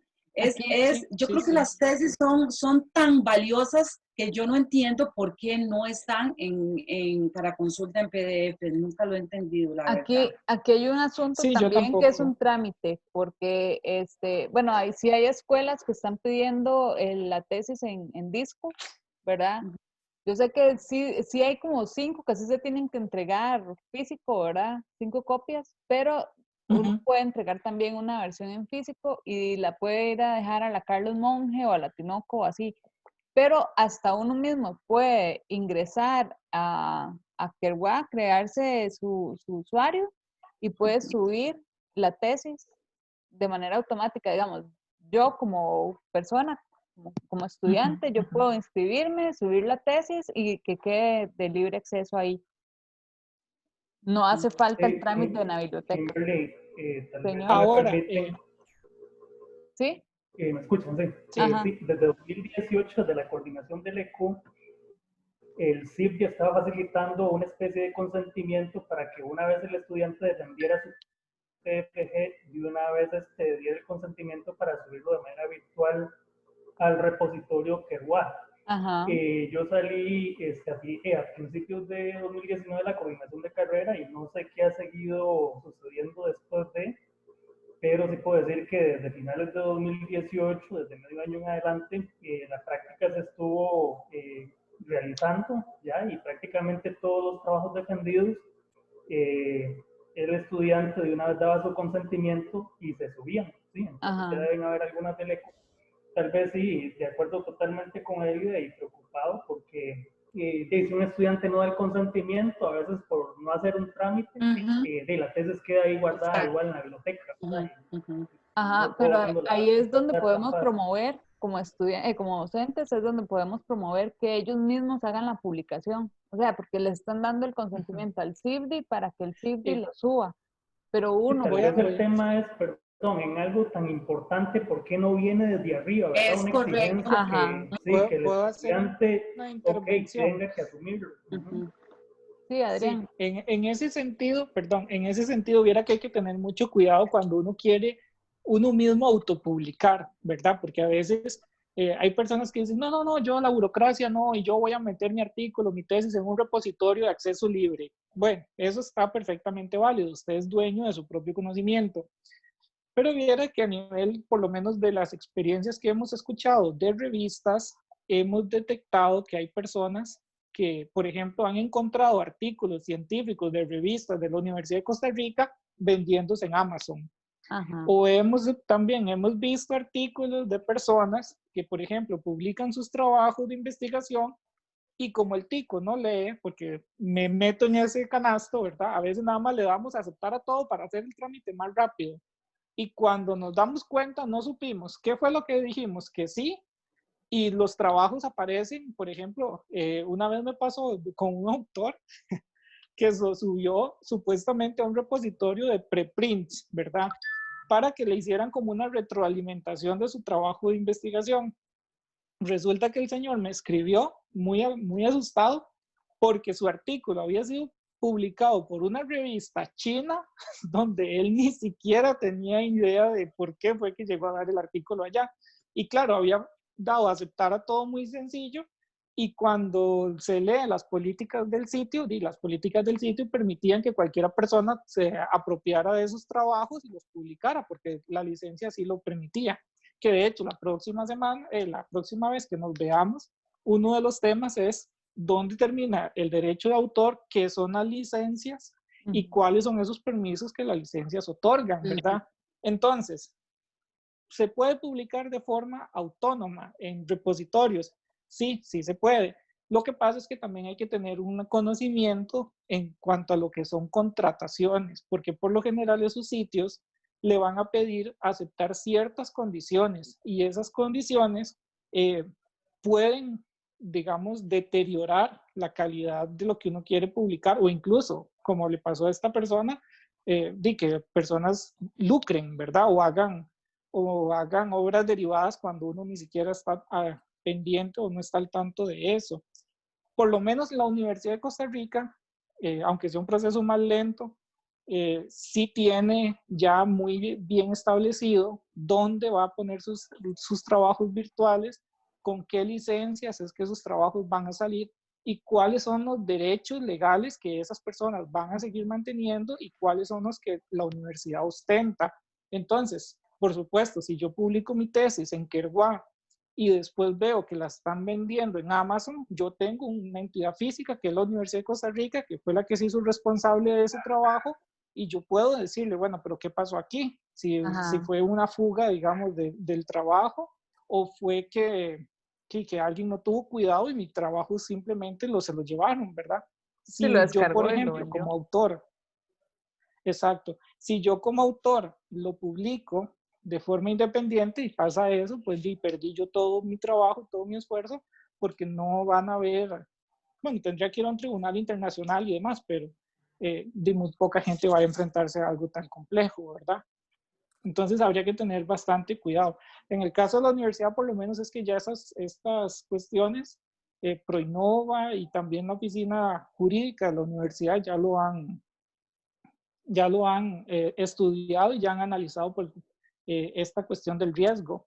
Sí, también, bueno, cuando uno hace el depósito del documento, bueno, yo que subí varios ahí, cuando uno hace el depósito del documento también pone la licencia. O sea, pero sí la persona tiene que saber qué significa cada licencia, ¿verdad? Compartir igual Sí, o no vender eso, o algo así. Eso es muy eso que importante. dice Kimberly va a ser un tema muy interesante de la próxima clase. Porque, bueno, la próxima clase, yo estoy como si estuviera dando clases, perdón.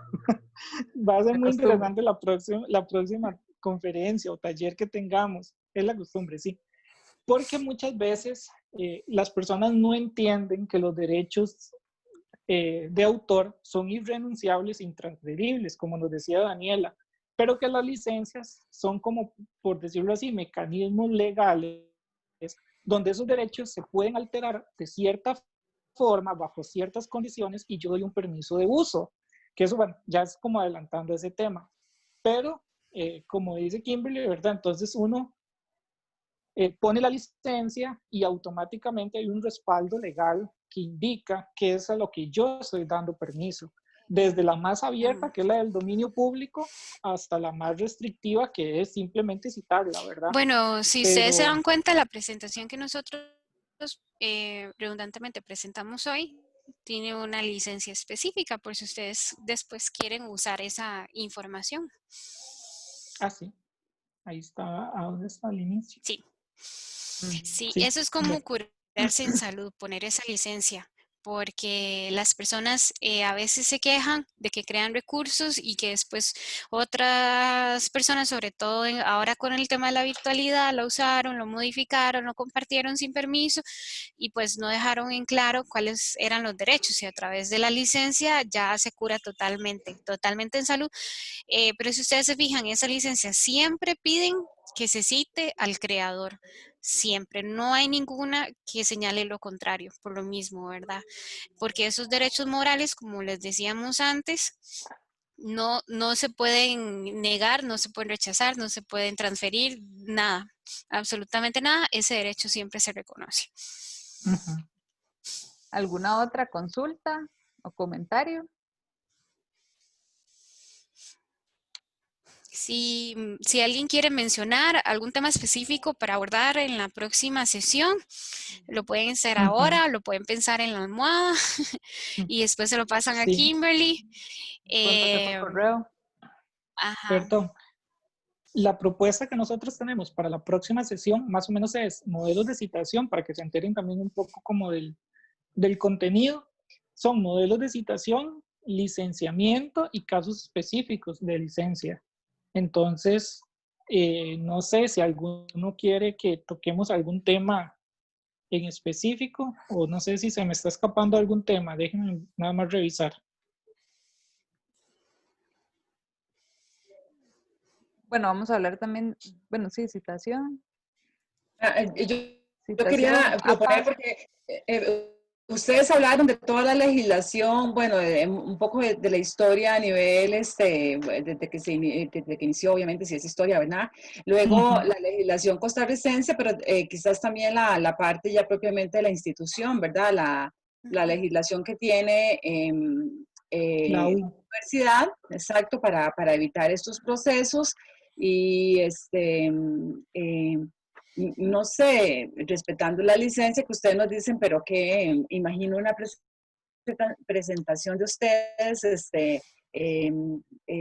citando esa parte del reglamento que nosotros pudiéramos usarla en los cursos en el caso de que los estudiantes no hubieran ido a recibir la capacitación. Yo espero que algo pase para que que sea obligatorio de parte del estudiante de buscar cómo se capacita con ustedes sobre estos temas, porque es una gran ganancia para nosotros y porque no es el mismo docente el que después les está pidiendo características de la citación y de la referencia, sino que ya se lo dijo otra fuente y entonces creo que le da también más peso y más credibilidad. Me parece que es real. Sí, bueno, muchas gracias por la recomendación. Sí, Sí. la universidad tiene sus propios mecanismos, ¿verdad? Y sus propios reglamentos. Siempre son amparados a la ley y nacen de la ley, pero sí hay ciertas pautas que el reglamento los hace más específicos y más aplicados al entorno universitario. También otro tema que teníamos para la próxima sesión es la parte de marcaje en formato XML. Ahí es algo muy interesante porque muchas veces no sabemos qué es el formato XML y en realidad es un texto enriquecido con lenguaje máquina y ahí vamos a ver, por ejemplo, cómo la correcta citación y las correctas puestas de etiquetas van a hacer que esos documentos viajen a través del Internet y sean mucho más recuperables. Y bueno, por último, sí, discusión un poco sobre, o reflexión un poco sobre los diferentes tipos de citación. No sé si alguien más quiere aportar algo. o tiene alguna consulta o alguna sugerencia, incluso, porque también para nosotros, como les decíamos al inicio, esto es todo un proceso de aprendizaje. En realidad esto es todo un aula lo que estamos haciendo, ¿verdad? Muchas veces nos hemos parado al frente de grupos y tal vez ya cuando uno lo dominaba un poquito, pues dice, se nos cambia la cara y ahora tenemos que sentarnos y hablar frente a un computador y no ver personas. Entonces siempre son muy bienvenidas las sugerencias de mejora, porque creo que esto va para largo y es bueno ir teniendo como esa retroalimentación. No sé, que si alguien quiere aportar algo más. ¿Alguno de los estudiantes que nos está escuchando? Tuvimos la opinión docente, ahora estudiantes. ¿Tienen alguna duda? Kimberly, tal vez una ¿Sí? preguntilla así muy rápida. Ahora que hay la nueva versión de APA 7, APA 6 sigue siendo totalmente utilizable para quien quiera pegarse al APA 6, o hay que adoptar los cambios hacia APA 7 obligatoriamente si uno quiere utilizar ese sistema? Bueno, yo creo que no habría ningún problema si usted se mantuviera en el APA sexta edición, siempre y cuando le diga a los estudiantes que está la séptima, ¿verdad? En ese sentido, hay que recordar que APA, bueno, eso en realidad lo vamos a hablar en la otra sesión. Todo lo vamos a hablar en la otra sesión, esa es la conclusión del día de hoy. APA es, si ustedes se dan cuenta, el libro. Es un libro completo sobre cómo hacer un artículo científico para las revistas de la American Psychological Association. Entonces, las personas a veces no tienen eso en contexto y piensan que APA es como la norma escrita en piedra que hay que seguir al pie de la letra, y no necesariamente es así, ¿verdad? Cuando se trata de artículos científicos, todo depende de las normas de los autores. Si se trata de ámbitos académicos, el objetivo cambia. El objetivo es que el estudiante aprenda siempre, ¿verdad? En ese caso sí es recomendable que los docentes estén lo más actualizados posibles, ¿verdad? Para el beneficio de los estudiantes del curso, de los que están involucrados, pero eso no significa que todo esté escrito en piedra, ¿verdad? Sí. Esto lo digo porque yo he conocido personas que a veces llegan a reclamarme que por qué no agregué comas, puntos, comillas, por qué no usé 1.5 de delineado entre los espacios, que entonces ya con solo esos detalles ya dicen que es plagio, y en realidad hay que hacer como el límite, ¿verdad? En realidad esos son normas que aplica la APA para sus revistas científicas. De hecho, hay toda una crítica importante a nivel de su aplicación en Latinoamérica, ¿verdad? Porque APA es un sistema creado en el contexto anglosajón y responde a una cultura académica diferente. Entonces, en ese caso, siempre el docente es el que mejor sabe cómo aplicar las normas, ¿verdad? También hay que recordar Sí, que ahora, si se está aplicando APA 6, tiene que estar todo el documento en APA 6, ¿verdad? Tampoco es que va a ser una sí, mezcla en APA 6, APA 7 y APA 6, ¿verdad? Sino dejarlo bien claro, vamos a revisar los trabajos en APA 6 y tiene que seguir con APA 6.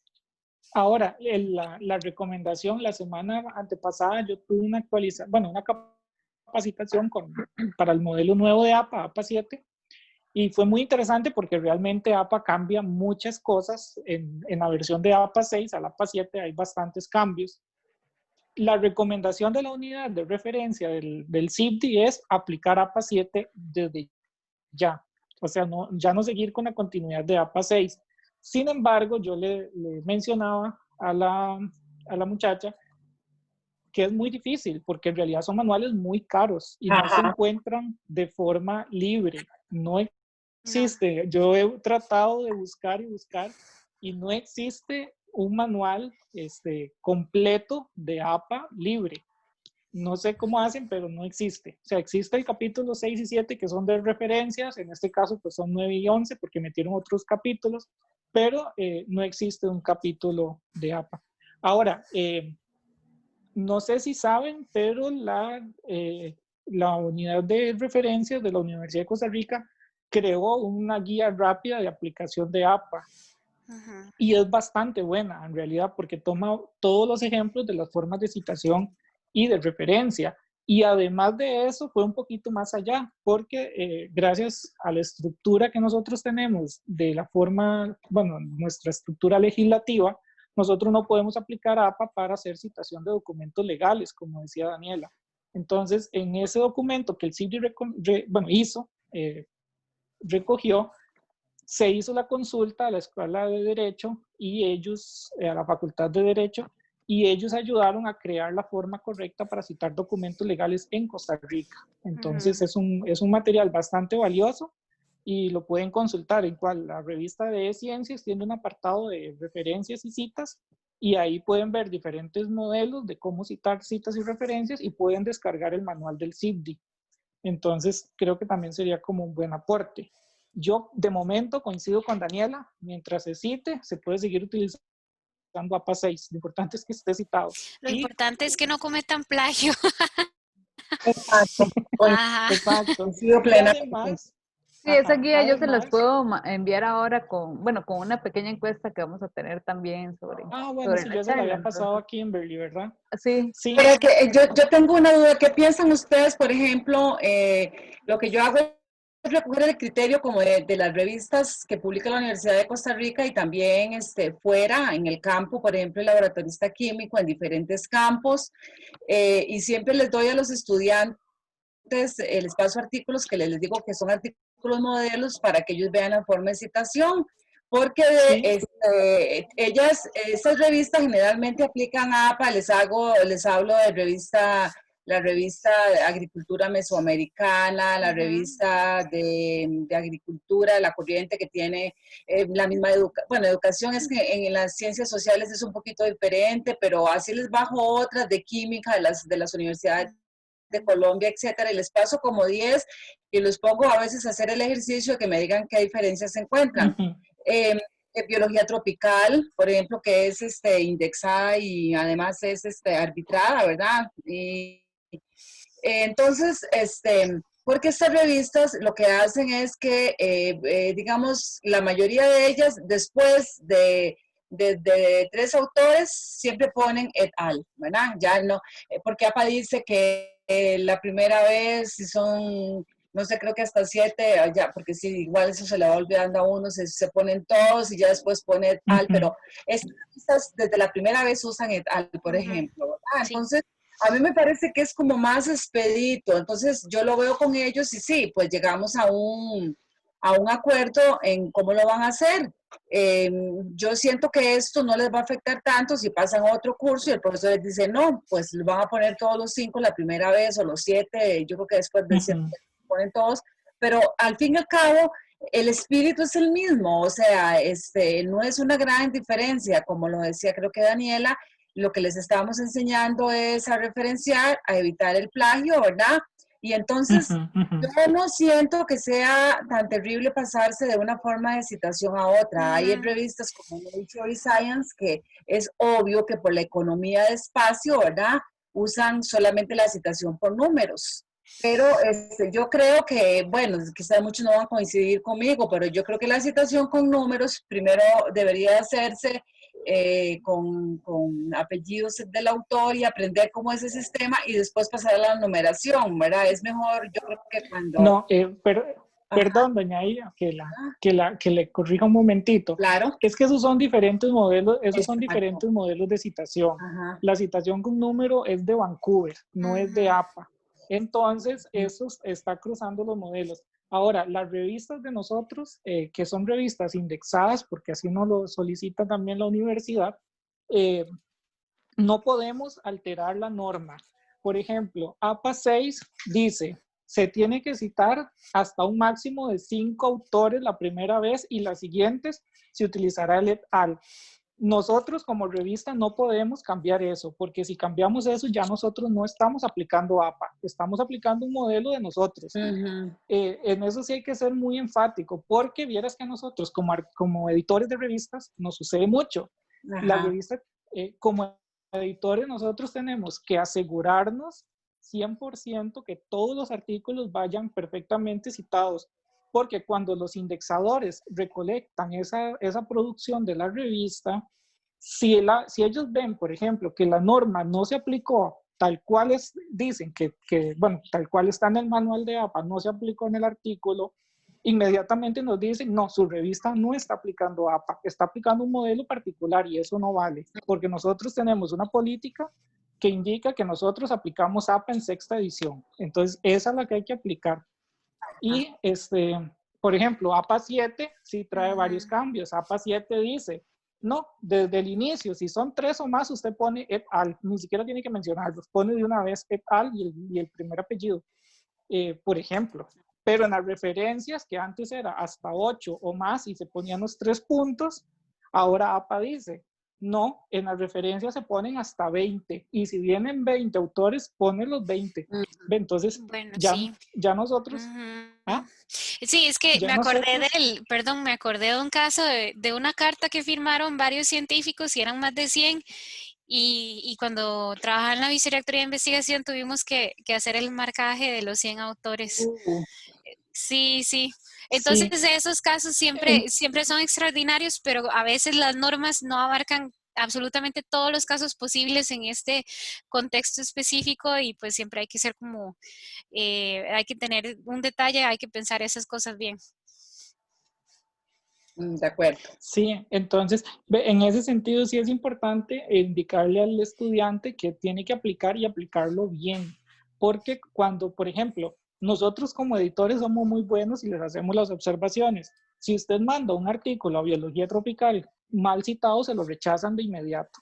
Y si lo manda, por ejemplo, a revistas del cuartil 1 de la Web of Science, como Oncology, que es una revista en cáncer de la American Association of Cancer, se lo rechazan de una vez y va mal citado, aunque sea porque tal vez usted no puso los 2 autores que la norma decía, ¿verdad? Entonces, en ese sentido sí hay que educar, porque al fin y al cabo lo que nos interesa es crear personas que pues alimenten la comunidad científica en un futuro. Claro.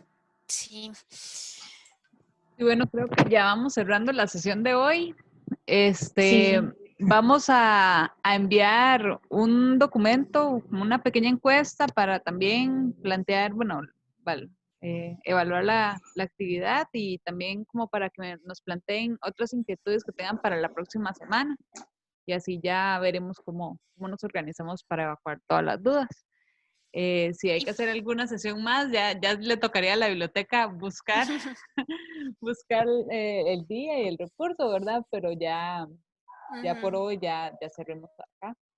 No sé, Dani, ¿iba a decir algo? Que pues aprovechen los compañeros que participaron hoy para que podamos hacer una sesión más especializada en sus necesidades. Porque entiendo esas incertidumbres, esas preocupaciones tan grandes que tienen ahora con tanto cambio que estamos viviendo, ¿verdad? Entonces, yo estoy segura que Adrián piensa lo mismo y los sí. dos estamos disponibles para cualquier consulta, cualquier duda. Kimberly también es una gran profesional que sabe mucho del tema.